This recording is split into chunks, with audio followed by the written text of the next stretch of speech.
ليفربول ومانشستر يونايتد تلقائي في السنوات الاخيره ذهنك هيروح ان ليفربول هيمسك مانشستر يونايتد يسويها.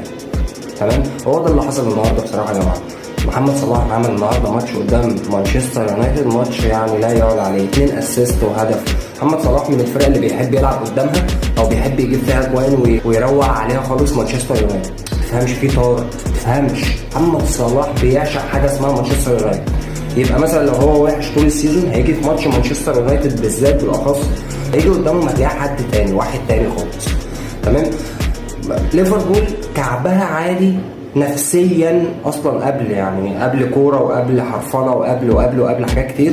نفسيا كعبها عالي على مانشستر يونايتد. مانشستر يونايتد بتنزل الماتش قدام ليفربول خسرانه قولا واحدا في الفتره الاخيره. طبعا مانشستر يونايتد فرقه كبيره وليفربول فرقه كبيره، بس انا بتكلم في الفتره الاخيره 3-4 سنين مثلا، ما فيش بس غير السيزون اللي فات ماتش تقريبا